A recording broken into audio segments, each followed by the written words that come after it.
todas bem-vindos ao primeiro podcast temático do Instituto Gaúcho de Aceio e Serviços. Para essa primeira oportunidade, nós vamos conversar aqui sobre dumping social e tivemos a grata satisfação de poder contar com as seguintes pessoas. A Flávia, que representa a FEAC, Flávia Silva, que representa a FEAC, seus 7 sindicatos representados em todo o estado do Rio Grande do Sul. A Adriana Mello, que é a presidente do Sindaceio, Sindicato das Empresas de Aceio e Conservação do Estado do Rio Grande do Sul, que nesse momento representa mais de 1.300 empresas ativas no estado. E podemos também contar com a presença do desembargador Luiz Alberto de Vargas, do Tribunal Regional do Trabalho do Estado do Rio Grande do Sul. Sejam todos e todas bem-vindos a esse nosso podcast, que vai tratar sobre a questão do dumping social. Antes de ingressar, vamos falar um pouquinho sobre esse tema, nome diferente, né? Falar sobre dumping social, mas afinal de contas, a grande pergunta nossa é: o que é isso? Apareceu agora? O que vem a ser o dumping social? O conceito de dumping é um conceito internacionalmente reconhecido, a ideia de despejar ou de trabalhar a ideia da concorrência desleal. E o conceito do dumping social, ele passou a existir a partir do momento em que se reconheceu que essa concorrência desleal acontecia em decorrência da sonegação dos direitos sociais, em especial dos direitos sociais do trabalho. Então, para nós, esse é um tema que existe, é um tema que nós entendemos que é muito forte hoje dentro da prestação de serviço, e nós precisamos aprofundar um pouco mais isso. Então, nós vamos iniciar aqui fazendo uma rodada. Eu vou fazer a primeira pergunta aqui para o Dr. Vargas. Dr. Vargas, como é que o dumping social chega até o Tribunal Regional do Trabalho? Bom, é um prazer estar aqui, saudar o Cândido, a Flávia, a doutora Adriana e todos os companheiros que estão ouvindo aqui esse podcast. Uma honra de começar a inaugurar o podcast temático, né, aqui no IGAS. E é muito importante falar do IGAS, né? Eu acho que essa é uma coisa extremamente promissora, que as pessoas, empregadores e empregados se unam da melhoria da sua relação e mais do próprio serviço que estão compondo e sustentando, e assim se abram à sociedade e iniciam um amplo diálogo social, no sentido de que tenhamos um setor mais eficiente, mais adequado à necessidade da população e mais bem regulado, e mais equilibrado, mais adequado, mais sustentável, enfim. Então, tomara que outras experiências como o IGAS surjam em todos os setores, né? E o Tribunal do Trabalho estará, se possível, sempre presente para ajudar e incentivar e apoiar como for possível. O tema chega, pergunta Cândido, como é que chega para o Tribunal do Trabalho a questão do dumping social? Eu diria da pior forma possível, porque nós pegamos a ponta, né? Nós pegamos as consequências quando já tem pouca coisa para fazer, né? Como é que aparece para nós aqui especificamente nesse setor, né, do aceio e conservação, né?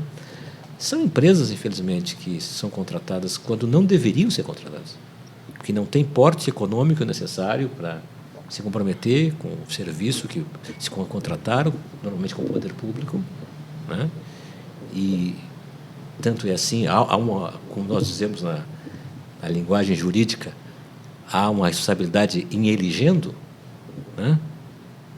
Elegendo, ou seja, quem elegeu essa empresa e contratou tem uma responsabilidade. E depois essa responsabilidade é negada depois no processo judicial. Mas há uma responsabilidade do poder público em contratar essa empresa, né? E também há uma responsabilidade também em vigilando. O poder público tem que fiscalizar, tem que verificar se há pagamento devido, se há cumprimento, se a empresa está fazendo um fundo para pagar o 13º no final do ano, etc. E essa responsabilidade também é negada no processo, né? E o que acontece? O que acontece é que essas empresas quebram, né? Elas não se sustentam, deixam os trabalhadores sem pagamento das quedas decisórias, se transformam em reclamatórias trabalhistas. O que acontece, então, com esse poder público, que, como eu disse, para mim, tem uma inegável responsabilidade em elegendo e em vigilando? Ele alega irresponsabilidade, até subsidiária. Ou seja, sequer, e isso, infelizmente, encontra uma certa guarida até em decisões, às vezes, do Supremo Tribunal Federal. Então, nós ficamos numa situação bastante difícil. Nós entendemos que há uma estabilidade, estamos cumprindo aqui o que nos cabe fazer com a nossa missão de proteger o trabalho, e essa estabilidade é negada pelo poder público, e muitas vezes essas decisões não são confirmadas, ao contrário, são reformadas em última instância pelo Superior Tribunal, o Supremo Tribunal Federal. E o que fazemos nós?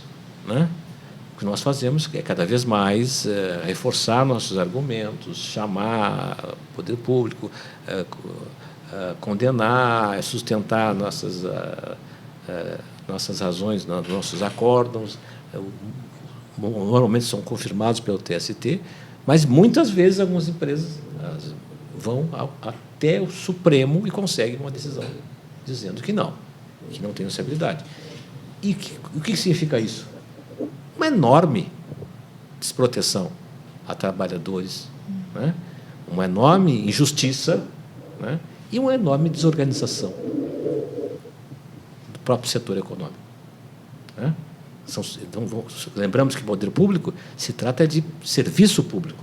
É serviço público que é interrompido, que é sonegado, que é desmoralizado, desconstituído, desorganizado, e que, na verdade, fica tudo por isso mesmo. Muitas vezes, nossas decisões não apenas condenamos, mas, inclusive, responsabilizamos até... pedimos a responsabilização até administrativa e penal do administrador. E pedimos que isso seja feito pelo Ministério Público do Trabalho, enfim, pelo Ministério Público. Muitas vezes acontece, e eventualmente, às vezes, algumas prefeituras, eventualmente até o Estado é objeto desses processos. Mas é uma situação difícil. Cada vez mais a gente se sente como que enxugando o gelo. Se tenta coibir isso e a coisa acontece. Isso é um dumping social. Isso é um grave dumping social. Isso, do nosso ponto de vista, isso aqui, na verdade, nem deveria ser objeto de processo judicial. Deveria ser a atuação do Ministério do Trabalho, que fiscalizaria, e uma atuação pronta do poder público em romper, se for o contrato com essas empresas, e não mais permitir que, através das licitações, se admita que essas empresas vençam por menor preço, quando muitas vezes não cumpre sequer verdadeiramente o edital de licitação.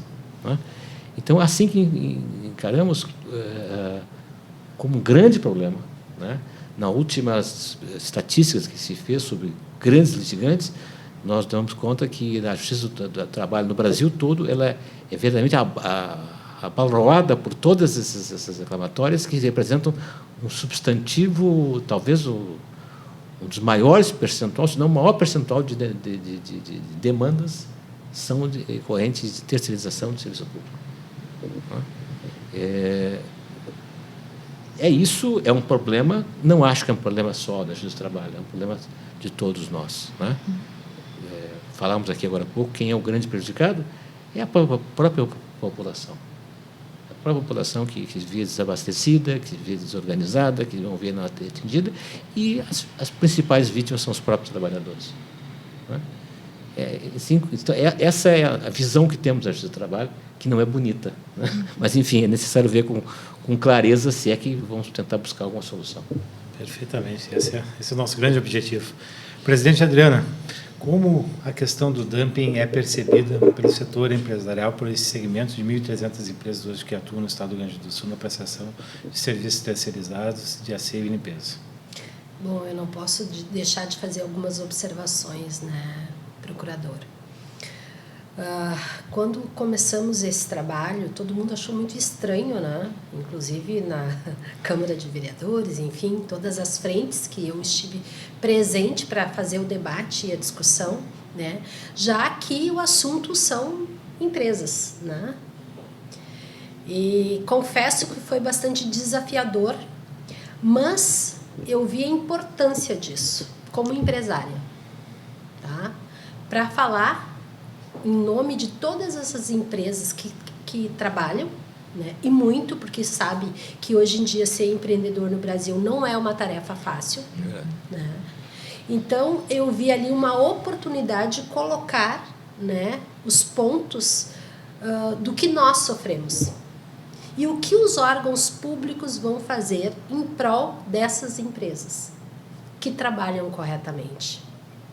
Como o nosso presidente da FEAC já falou, né, o Henrique, que algumas coisas elas acontecem não só por parte da empresa, ela acontece lá na hora da contratação. Assim como temos bons empresários e maus, assim como temos bons trabalhadores e maus trabalhadores, né? Sempre tem aquela pessoa mal intencionada. Então, eu gostaria de deixar bem claro que a precarização e o dumping social acontece quando uma das partes deixam de cumprir o seu papel. E mais do que nunca, o dumping social vem acontecendo principalmente nos órgãos públicos porque eles não estão fazendo o seu papel. E aí eu incluo todos, né? Foi uma das nossas últimas reuniões que tivemos no Ministério do Trabalho como superintendente. Eu coloquei o quão importante é que esses órgãos participem desse debate para que juntos possamos fechar esse cerco. Porque é um problema crônico, né? E aí acaba que prejudicando a imagem dos bons empresários. Não é isso que a gente quer. E se continuar assim, as boas empresas cada vez mais vão sumir do mercado. Eu tenho minha empresa há 22 anos. E faz muitos anos que eu não participo de nenhum edital. Aí você vai me perguntando por quê? Bom, primeiro, para começar, não se paga em dia, né? Começa aí um problema. Segundo, as pessoas que estão ali na frente do pregão, elas não têm conhecimento técnico suficiente para dizer se a empresa que está ali ofertando os seus serviços está capacitada ou não para assumir aquele contrato. Então, com essas inúmeras questões que eu pude presenciar, até uma das procuradoras também, em uma das nossas reuniões, ela falou que não tinha pessoal suficiente para fazer a fiscalização. Gente, isso é o básico, isso é o mínimo para que um contrato seja cumprido, né? Infelizmente, tem que fiscalizar sim e tem que atuar sim. Eu sou a favor disso. Né? Porque tem, assim como tem de todos os lados, bons e maus empresários. E a gente precisa começar a classificar isso. Não podemos colocar todos na vala comum, que é isso que está acontecendo. Então, o meu papel, junto ao IGAS, é justamente mostrar isso para a sociedade. Tem ótimas empresas prestando ótimos serviços, só que tem um preço para isso. E o que o governo quer são preços totalmente impraticáveis. E isso, no próprio pregão eletrônico, assim que sai o edital, muitos começam já com um preço mínimo. Aquele mínimo já não dá nem para aceitar começar.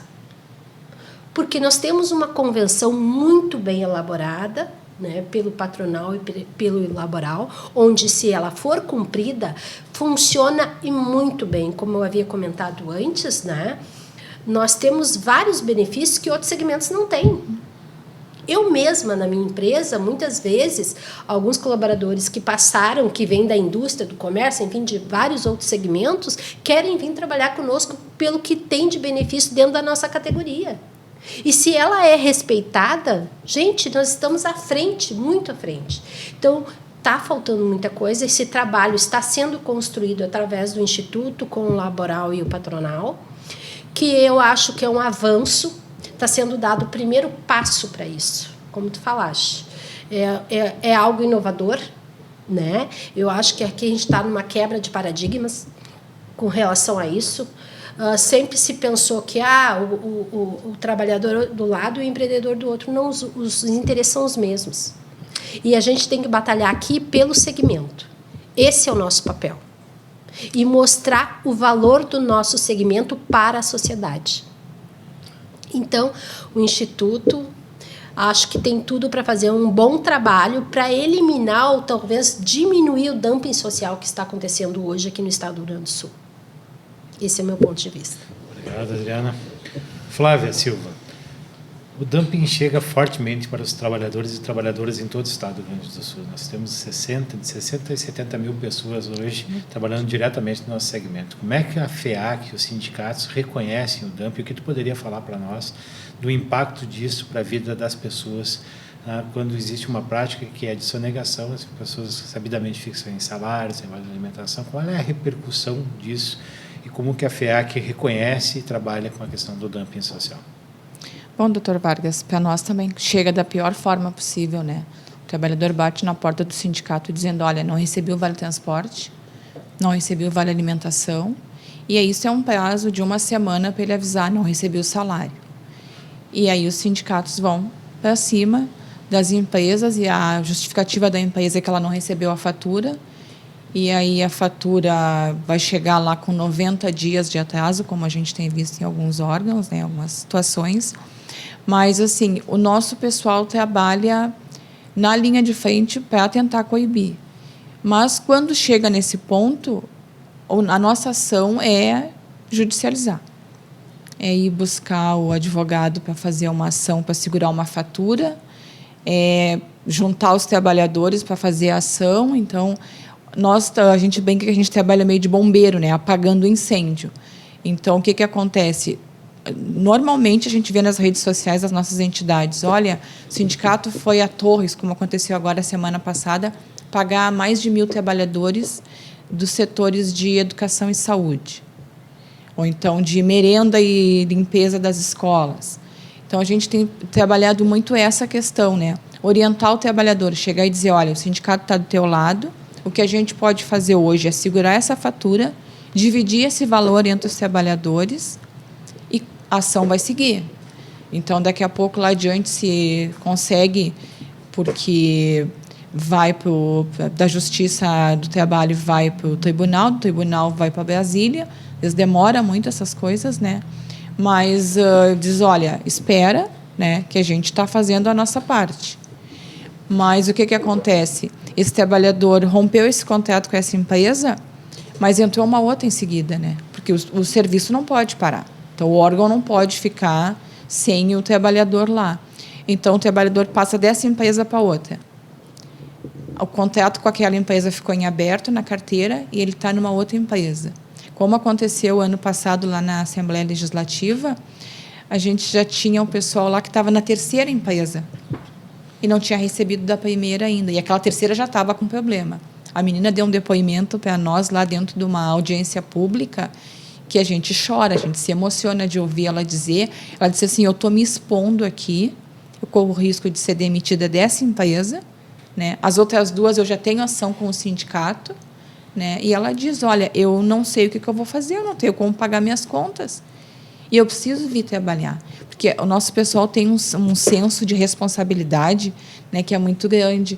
Então, a gente já viu vários relatos lá em Caxias, a gente viu esses mesmos relatos lá, que dizia assim, a menina, eu vou trabalhar, eu estou indo para a escola fazer a merenda, porque os alunos não podem ficar sem merenda.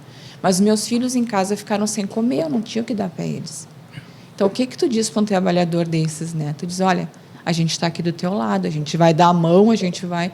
Mas a gente precisa também do amparo. Então, até a gente estava conversando lá no Ministério do Trabalho, nessas últimas reuniões que a gente teve, e o senhor mesmo disse isso.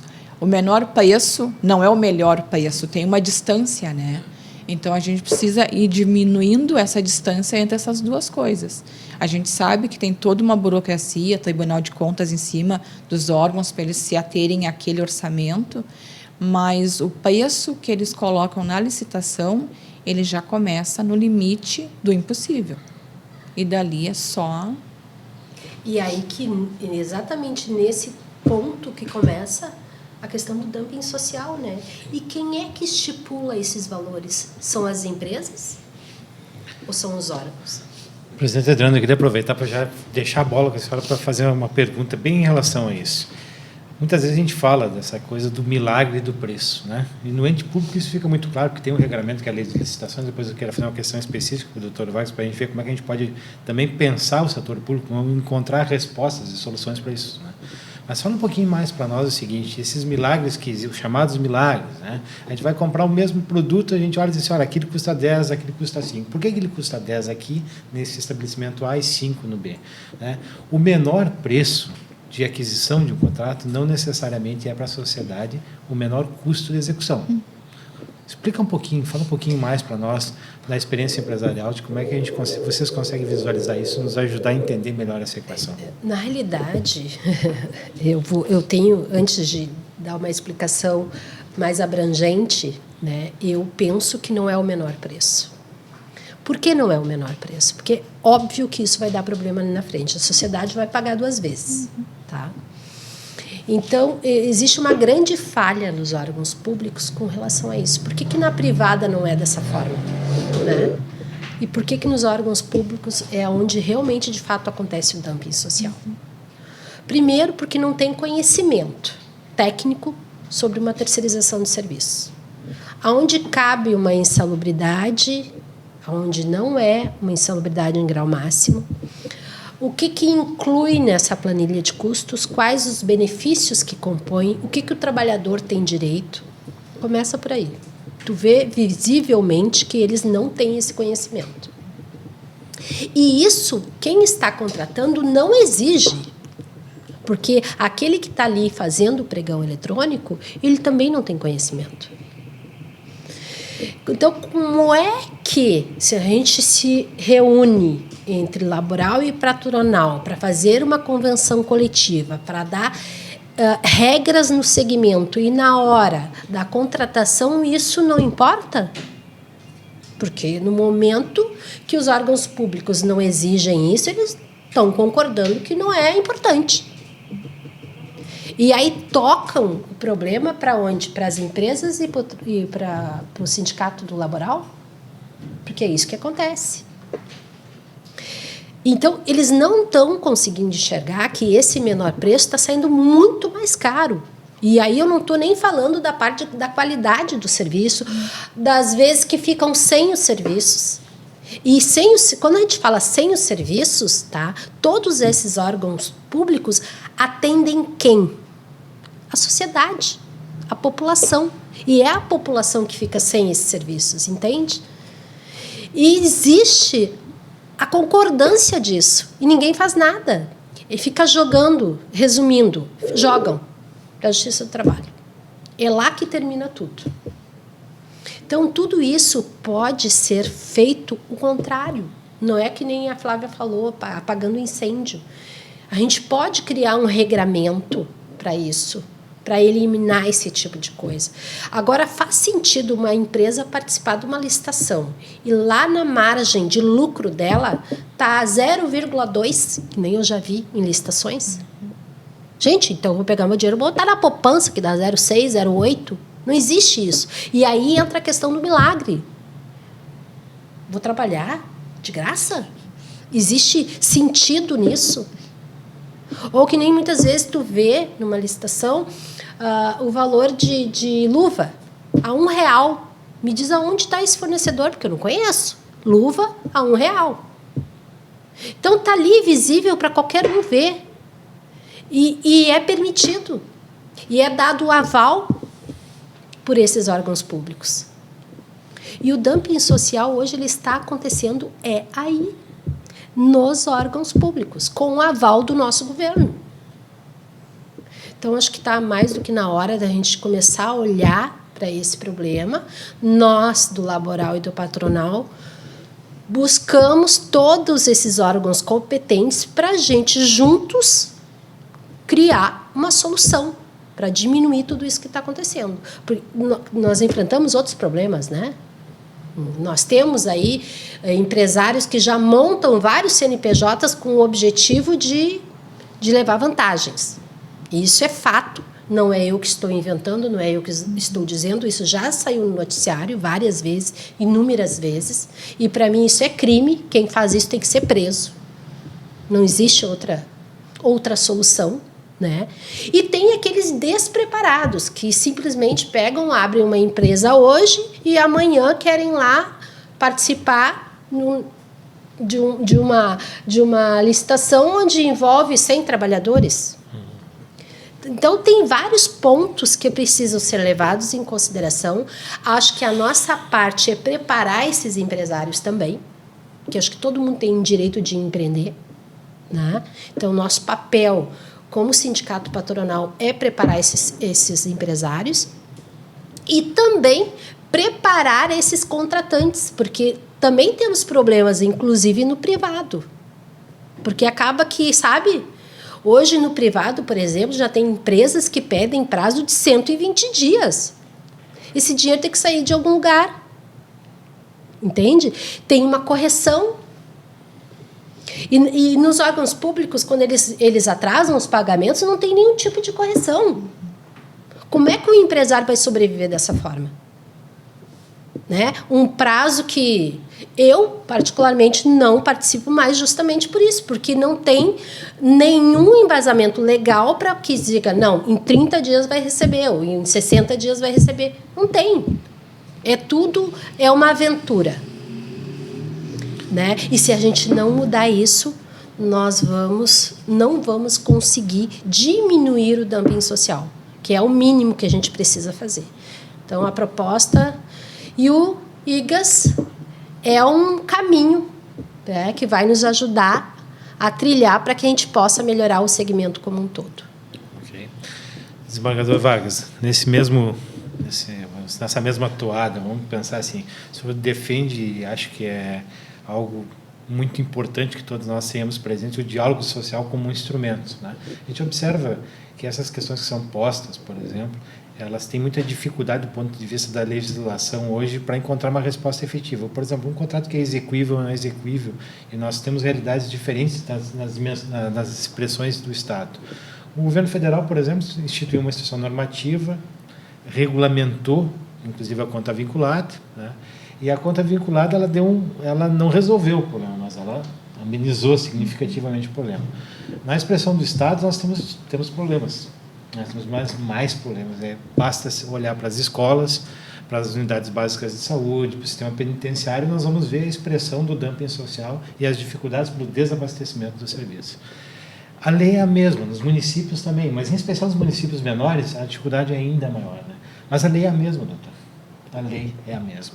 Então, a pergunta que eu queria fazer para o senhor trazer para nós, assim, é como, pensando em encontrar uma solução, né? Como resolver essa equação? Sendo a legislação a mesma, se a lei de licitações é a mesma para todos, né? O que nos falta, o que a gente precisa fazer para realmente conseguir avançar e ter uma redução do dumping social? Como trabalhar isso dentro do setor público para ajudar a dizer o que é exequível, o que não é exequível e o que é e o que não deve ser feito? Bom, eu brincava na reunião lá no Ministério do Trabalho e falei aqui agora, quando cheguei, que eu compareço aqui em dupla condição, né? A condição de juiz, né? A condição de poder judiciário, mas também como parte do problema. Nós também somos empregadores de trabalhadores terceirizados, como União, que fazem um serviço de conservação e asseio do nosso tribunal, são terceirizados, né? E nós já tivemos problemas sérios com empresas que nós contratamos, achamos que tínhamos tomado todos os cuidados, tínhamos feito um bom edital, nos baseamos em parâmetros até nacionais do TST e acabou tendo problema com a terceirizado. Aí temos que assumir e tal, é um problema tremendo, né? Chama, resolve, enfim, a gente contorna. E como é que nós tentamos, da nossa casa, como é que tentamos resolver isso? A gente começou a ver que nossos trabalhadores terceirizados, eles são trabalhadores do Poder Judiciário da 4ª Região, igual a qualquer um. Né? Então, aumentamos a nossa consciência mesmo, né?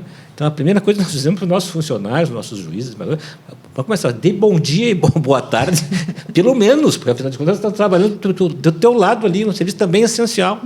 Né? Então, nós temos posse agora do presidente Ricardo Martins Costa, já convidamos todos os terceirizados para participar da posse também, porque todo mundo está na mesma trincheira, né? Estamos no mesmo lado, né? Então, a consciência da importância do trabalho terceirizado. Acho que isso é uma coisa que a gente tem que, como sociedade. E aí é preciso reconhecer que é um debate ideologizado, entendido ideologia como falsa consciência, né? Como falsa consciência, né? Que assim, é a favor ou contra o Estado, né? O Estado aí deveria entregar para o particular. Não, mas não pode ser sim, pode ser não, há vários modelos disso aí, mas nenhum significa entregar para o particular e deixar de ter qualquer responsabilidade em relação a isso. Ao contrário. Né? Ao contrário. E também a ideia, toda terceirização é maléfica. Né? Não existe também isso. Como tu dizia, outro tempo eu tirei, terceirização tem desde o direito romano. Né? Então, não é assim. Esse debate tem que ser melhor compreendido. Então, a visão da licitação pública tem passado por evoluções lentas, mas, enfim, quer dizer, nós tínhamos um modelo de licitação, né, que era leniente com preços talvez excessivos. Né? Passamos para um modelo completamente oposto e radicalmente errado, que é o menor preço a qualquer custo. Que também é um absurdo. E a nível nacional tem se encontrado dificuldades de transitar para uma coisa mais racional, uma coisa mais equilibrada. Até porque não se tem conhecimento técnico. Se exige muito do órgão público que, na hora de fazer o edital, a gente mais ou menos vai por modelos, a gente acaba comendo na mão de quem tem o conhecimento técnico, geralmente são as próprias empresas. Né? E acaba fazendo essa dificuldade. Como é que podemos superar isso? Através de um diálogo muito franco, muito aberto, muito transparente e tentando conscientizar para a própria população que não estão fazendo pouca coisa. Nós estamos regulando um serviço essencial. Ou a higiene no hospital, por exemplo, é pouca coisa. É pouca coisa? A merendeira numa escola é pouca coisa? Será que não vale a pena nós, como sociedade, regularmos bem isso aí, garantindo uma boa prestação de serviço público, inclusive garantindo um salário decente para aquele trabalhador e também transparência e moralidade na licitação pública? Né? Eu acho que criar essa consciência, e a importância do ICAS, né? Deve trazer essa... Vamos encontrar a melhor maneira, até maneira de melhor controlar. E aí, sinceramente, aí vou fazer aqui o meu desabafo. Esperamos que, nesse trabalho, nós sejamos compreendidos pelo Supremo Tribunal Federal, que não nos ate a mão quando estamos tentando fazer uma regulação, né, mínima que garanta o serviço, que garanta que não haja dumping, garanta, né, os direitos dos trabalhadores. Todos, né? Os setores. Né? Todos os setores. Né? E não diga, vocês estão se metendo em novos modelos de negócio. Não estamos nos metendo, nós estamos nos metendo no negócio que nós metemos há 80 anos, que é a questão da prestação do trabalho. E assim estamos balizados pela própria Constituição Federal. Né? Então, eu acho que, acho que avançamos por aí. Né? Sabendo que cada um tem um papel a cumprir, que vai fazer a sua parte, e vamos construir, talvez, um sistema mais bem regulado e melhor para todos. Ótimo. Flávia, a gente sabe que os trabalhadores e as trabalhadoras são fortemente afetados por essa descontinuidade, mas muda a empresa, mas o contrato, o trabalhador permanece lá. Muitas vezes não tem direito às férias, porque dentro é um novo contrato, perdeu as férias, isso tudo tem acontecido regularmente. A gente sabe que a federação, a FEAC e os sindicatos têm feito um trabalho muito forte para defender que essa instrução normativa que hoje está vigente no governo federal, que trata exclusivamente da questão da retenção de valores para poder minimamente garantir o pagamento do salário, das verbas rescisórias, ela aconteça. Como é que está a recepção desse trabalho que a gente sabe que é feito hoje no Estado do Rio Grande do Sul? Como é que está repercutindo isso? Né? Tu poderia falar um pouquinho mais para nós sobre isso? Quais são os municípios que já têm conversas nesse sentido? O trabalho das frentes parlamentares, como é que está? Bom, Cândido, o Rio Grande do Sul é muito grande, né? Então, nós temos aí quase 500 municípios, então são várias realidades. Nós temos município na Serra que já colocou na licitação municipal que seja atendido, observado a convenção coletiva, né, do nosso segmento. Então, assim, nenhuma licitação naquele município sai sem que os preços mínimos sejam da nossa convenção coletiva, com tudo que a gente tem. Insalubridade, o nosso benefício social, todos os nossos benefícios estão ali. E as empresas de fora já chegam, já recuam, né? Dizem, não tem interesse em participar, porque isso não me convém. Nosso pessoal aqui, nós começamos, então, a criar as frentes parlamentares dentro da Câmara de Vereadores.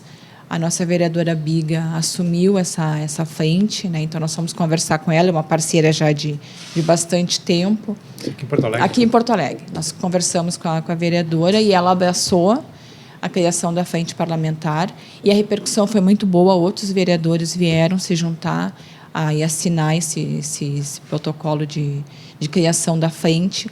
Essa frente tem feito, então, várias conversas nesse segmento. Nós criamos também a frente parlamentar na Assembleia Legislativa, com a deputada Bruna.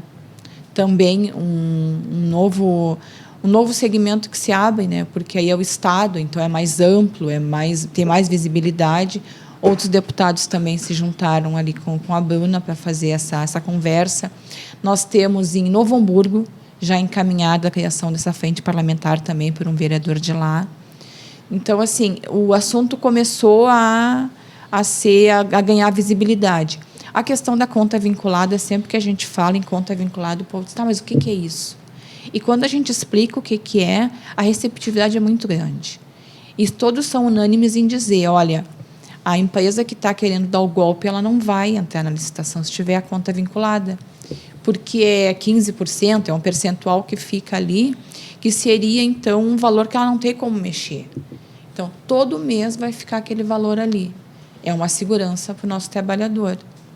Mas também é difícil de tu conseguir convencer as pessoas. Então, assim, quando a gente chama lá no Ministério do Trabalho, que a gente apresenta a questão da conta vinculada, acontece muito do órgão aqui do Estado dizer, não, mas não funciona, ou não é bem assim que está funcionando, porque ela é ampla, né? Ela é uma coisa que é nova, então tudo que é novo causa um pouco de estranheza. Mas, assim, a gente acredita que a conta vinculada ela seja um ponto a favor. Então, esse diálogo franco que o desembargador propõe é o caminho, né? Então, a conta vinculada, esse diálogo franco, a Câmara Setorial, que a gente está querendo criar dentro do Ministério do Trabalho, que a gente vai criar, né? A nossa cartilha de boas práticas vai trazer a FAMURS para dentro também, é uma proposta que a gente está apresentando de trazer, então, os municípios, né, para conhecer essa conta vinculada, para poder se apropriar um pouco mais desse tema, para que a gente possa, então, ir diminuindo essas distâncias, né, e criando um ambiente mais seguro para o nosso trabalhador. Perfeito. Aproximação social por meio do diálogo. Muito bem. Nós estamos caminhando para a nossa reta final aqui desse podcast, então eu queria passar a palavra para cada um de vocês para que a gente pudesse fazer uma avaliação, né? O desafio é gigante, muito grande, né? O que a gente precisa fazer nesse sentido para vencer esse desafio? Vou retomar a ordem inicial. O desembargador Vargas poderia iniciar suas considerações finais, por favor? Eu fico muito animado, né? Acho que o importante é que começamos. Né? Nos encontramos, nos reconhecemos a importância de cada um, de todos para esse trabalho, reconhecemos a importância do que estamos construindo e começamos a caminhar. A caminhada é longa, né? Não será assim facilmente mudar toda uma concepção sobre licitação, sobre responsabilidade do poder público, responsabilidade das empresas tomadoras em relação aos terceirizados, responsabilidade, enfim, de todos, né? É uma caminhada longa, especialmente conscientização da sociedade, né? Conscientização da própria imprensa, né? Como esse assunto é maltratado pela imprensa, né? Eu não me lembro de ter sido procurado por ninguém, nem por Zero Hora, ou por RBS, ou por qualquer outro órgão, para tratar é sempre de uma superficialidade muito grande, né? E um imediatismo, como se...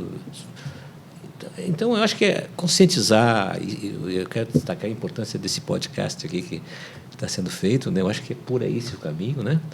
Eu acho que começamos a trabalhar, né? E o ano que vem essa Câmara Setorial vai funcionar, né? Lá o nosso secretário de Relações de Trabalho disse que é uma experiência importante, até considerou que era inédita no país, né? E que bom, né? Que bom, quem sabe tem outras e tal. Pelo menos temos um ano aí para... Acho que vai ser um bom ano. E eu aproveito para deixar para os nossos ouvintes, como é que se diz ouvintes? Então, pode ser. Nossos ouvintes, se falava na rádio do interior, um Feliz Natal, um Feliz Ano Novo para todos nós, né? O ano que vem seja bem melhor. Esse ano já é bem melhor que o anterior, né? Sim. Assim vamos melhorando. Muito obrigado, desembargador. Presidente Adriana, por favor. Suas considerações. Agradecer, em primeiro lugar, a presença do nosso procurador, a participação dele desde o início, né? Nós iniciamos esse trabalho de chamar todos esses órgãos em novembro de 2023, né, Flávia? E, então, acima de tudo, agradecer. Que bom que você está fazendo parte dessa equipe para a gente fazer a diferença para a sociedade e para o nosso segmento, né? Que esse é o objetivo. Mostrar para que viemos, né? Super feliz de estar participando, né? É um assunto muito importante, né? E que nós demos o pontapé inicial. Nós temos, como tu falaste, um longo caminho a percorrer ainda. E quero aproveitar aqui para pedir para quem assistir, né, nossos telespectadores, principalmente dos órgãos públicos, que venham participar com a gente, porque a gente vai precisar e muito, né, de cada setor, é o Tribunal de Contas, é o Ministério Público, um representante à mesa com a gente, para a gente realmente colocar em prática tudo isso que a Flávia falou, que nós vamos colocar, né, para a gente dar andamento nesse projeto e melhorar os serviços como um todo, tanto para o trabalhador, como para as empresas, que também têm diversos problemas que nós enfrentamos, né, e para o contratante, que são os órgãos públicos, melhorar todo esse contexto aí, porque eu acho que tem muito trabalho a ser feito e muito a ser melhorado. Muito obrigada. Presidente. Flávia Silva, suas considerações finais, por favor. Bom, primeiro eu quero agradecer o convite, né? Dizer que é importante estar aqui e eu estou hoje representando 70 mil trabalhadores, mas se a gente for falar nas famílias, a gente chega a 210, 220 mil pessoas impactadas. Então, uma parcela da sociedade também está sendo impactada com o que a gente está fazendo aqui hoje. Agradecer ao desembargador Vargas, parceiro aí de longas caminhadas, né? Então, quando a gente pediu a presença dele, a gente sabia que podia contar e ele tem muito a nos ajudar, né? Tem uma experiência muito grande. Agradecer ao Sindicato Patronal, em nome da Adriana, essa parceria. E como a gente estava falando antes, né? A gente tem mais coisas que nos juntam do que nos separam, né? Com certeza. Então, o nosso objetivo aqui é melhorar a condição do nosso trabalhador e, com isso, a gente vai melhorar a condição da sociedade, das empresas e dos contratantes dos órgãos públicos. Obrigada, Cândido. Muito obrigado, Flávia. Bom, nós encerramos nesse momento o primeiro podcast temático do IGAS, Instituto Gaúcho de Aceio e Serviços, tratou sobre o dumping social. Exatamente há um ano atrás, ou quase um ano atrás, né, foi no dia 29 de novembro do ano passado, nós estávamos todos reunidos ao redor de uma mesa mais ampla, discutindo exatamente o tema do dumping social. Na oportunidade que a gente fez os convites, as pessoas achavam estranho, né, dizer assim, dumping social? Né? Que é isso? Que é isso? Né? E achavam mais estranho ainda, né, Adriana, que estavam juntos o sindicato patronal e o sindicato laboral, Flávia, na mesma, com um objetivo comum, né, erradicar esse mal. O segmento de prestação de serviços terceirizados não é sinônimo de precarização. Precariza quando há dumping. E nós precisamos discutir isso com a sociedade, através de um diálogo social muito forte, como o desembargador Vargas colocou aqui para nós o desafio, né? E só há uma forma de conversar com as pessoas, é trazer as informações. Esse podcast tem esse objetivo, dialogar, trazer informações e, quiçá, ajudar a contribuir para que o Estado do Rio Grande do Sul, essas 215 mil famílias, 15 mil pessoas que são impactadas pelo nosso segmento, tenham uma vida mais digna, mais correta, acabando com o dumping, com as práticas de dumping social. Muito obrigado pela presença de todos que tiveram a oportunidade de nos acompanhar. Aguardem, em breve o IGAS fará novos podcasts para trazer mais informação.